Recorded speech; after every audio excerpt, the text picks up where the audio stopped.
There are no subtractions and divisions in our mind. There is only addition and multiplication. I will just remove negative thoughts and I will have positive thoughts. All the best, it's not going to work. It's just that you need to pay little attention as to how it functions. You will see there is a distinction between what is you and what you have gathered.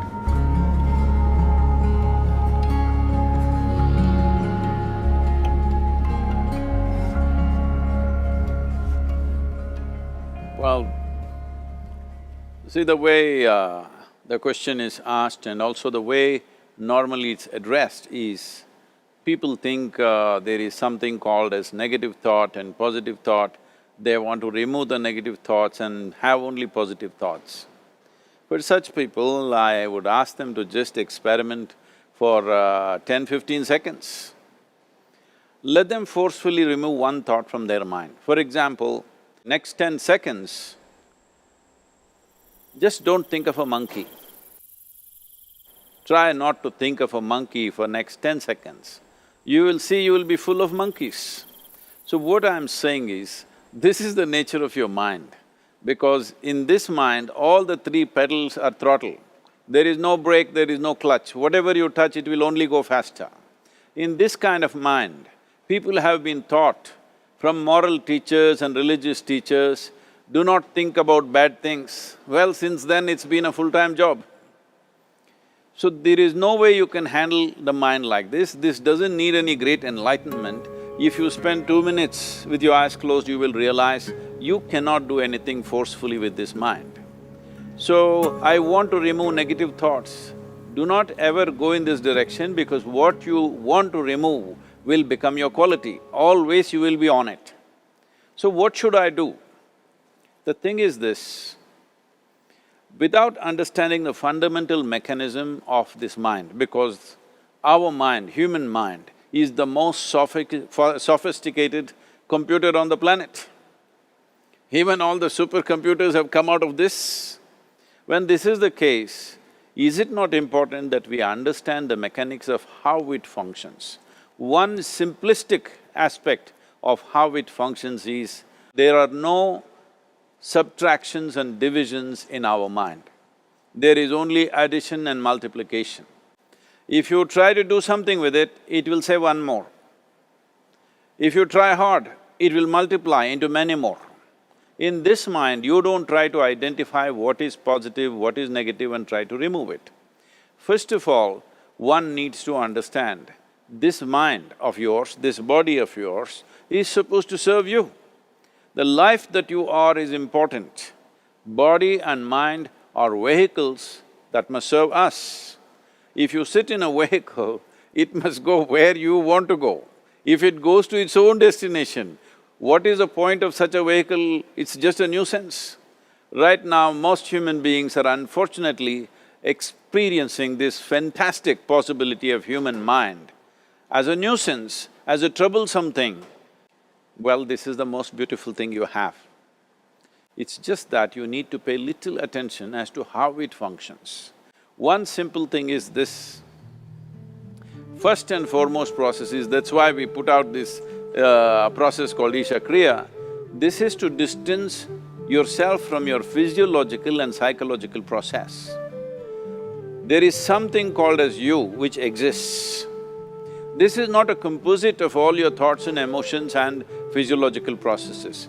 Beyond that, there is you. If you close your eyes, even if you cannot see anything, you're still there. It is through the window of your eyes that you're looking out, but if you close your eyes, it doesn't mean that you don't exist, you still exist. So beyond your thought, you still exist, beyond your emotion, you still exist. So that you, the life that you are, this has to come into your experience. Why is it that you're not allowing that to come into your experience, which is the most significant aspect of who you are? Who you are right now, the most significant aspect is, you and me are alive right now, this is it. What I'm thinking, what you're thinking is not the important thing. We are alive right now, that is the important thing. So, it is important that you focus on this fundamental sense of aliveness within you, and then you will see there is a natural distance between you and your thought process.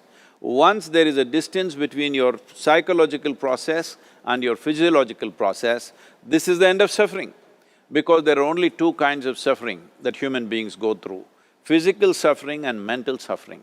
Once you create a little space between you and your mind, between you and your body, this is the end of suffering. This is something every human being has to experience and know, otherwise thinking I will just remove negative thoughts and I will have positive thoughts, all the best, it's not going to work 100%, it's not going to work because nobody can remove it, they can avoid it for some time. So when negative thoughts come, you say Ram Ram, Shiva Shiva, whatever you want, but this is just avoiding, it's not gone. The moment you stop that, it will pop back with great force, otherwise it'll come back in your dreams.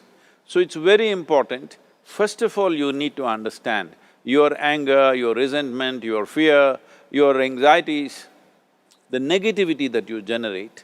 Generally resentment, anger, it is always directed towards somebody.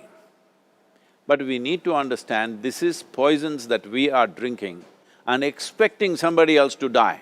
Fortunately, life doesn't work like that. If I drink poison, I die. If I drink poison, you don't die.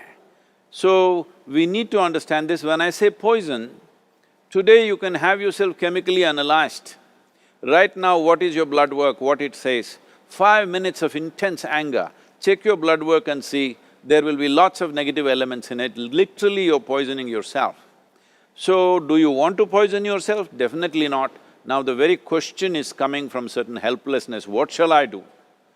Don't do anything, just sit back and just concern yourself with something which is a life process. Maybe your heartbeat, maybe your breath, maybe just a sensation of being alive.